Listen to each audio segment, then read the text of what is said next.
आधी रात का समय था। दिल्ली के एक शांत सरकारी इलाके में अचानक एक फोन बजता है।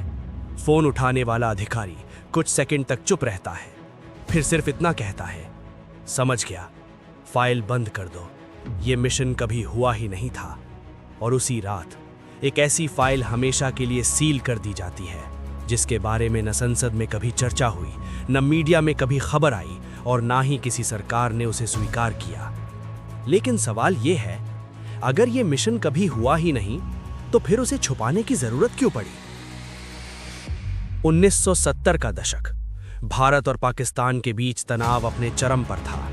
1971 का युद्ध हो चुका था, बांग्लादेश का निर्माण हो चुका था, लेकिन इसके बाद भी दोनों देशों के बीच दुश्मनी खत्म नहीं हुई थी, बल्कि अब एक नया युद्ध शुरू हुआ था जो दिखाई नहीं देता था, जो अखबारों की सुर्खियों में नहीं आता था, जो सीमाओं पर नहीं लड़ा जाता था। ये था छाया का युद्ध, एक खामोश जंग जिसे खुफिया एजेंसियां लड़ रही थीं। एक तरफ भारत की रॉ, दूसरी तरफ पाकिस्तान की ISI। दोनों एक दूसरे को कमजोर करने के लिए ऐसे मिशन चला रही थीं जिनका कोई आधिकारिक रिकॉर्ड नहीं था।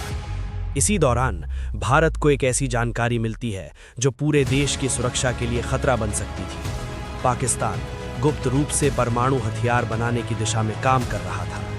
इस प्रोजेक्ट का केंद्र था काहूटा की एक हाई सिक्योरिटी लैब, जहां हर समय कड़ी सुरक्षा रहती थी और जहां बाहरी दुनिया की नजर पहुंच पाना लगभग नामुमकिन था।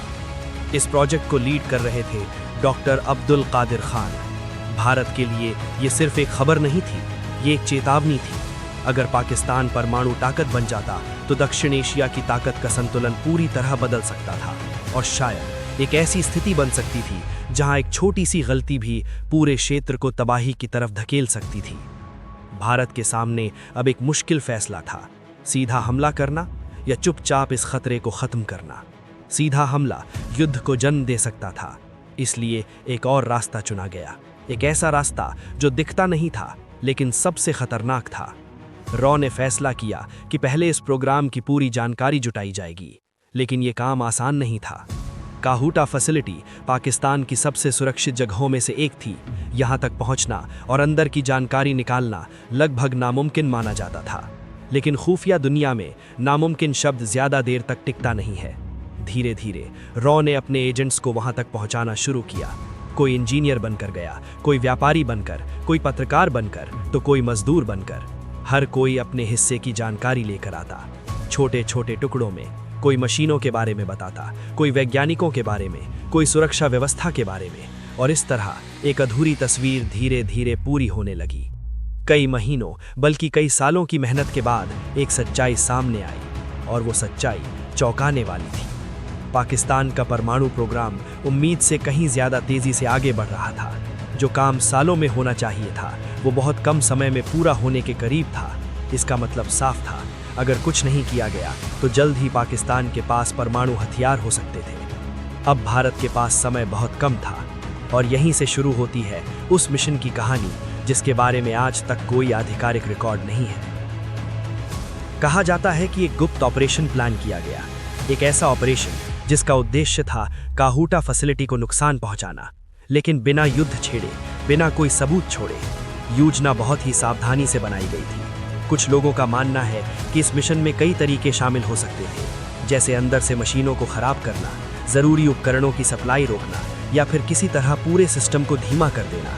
हर कदम ऐसा होना चाहिए था जिससे किसी को शक ना हो, क्योंकि अगर ये ऑपरेशन पकड़ा गया तो इसका मतलब था सीधा टकराव और शायद युद्ध। इसी दौरान कुछ अंतर्राष्ट्रीय एजेंसियों की भी नजर इस पर थी। दुनिया के बड़े देश भी नहीं चाहते थे कि इस क्षेत्र में परमाणु हथियारों की संख्या बढ़े।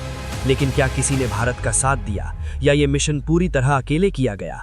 इसका कोई पुख्ता जवाब आज तक नहीं मिला। मिशन आगे बढ़ रहा था, योजना अपने अंतिम चरण में पहुंच रही थी, सब कुछ तय था, बस एक कदम बाकी था। और तभी अचानक सब कुछ रुक गया। एक आदेश आया, मिशन को तुरंत रोक दिया जाए। कोई सवाल नहीं, कोई बहस नहीं, बस आदेश का पालन। कारण क्या था? शायद डर कि अगर ये ऑपरेशन पकड़ा गया तो हालात नियंत्रण से बाहर हो सकते हैं।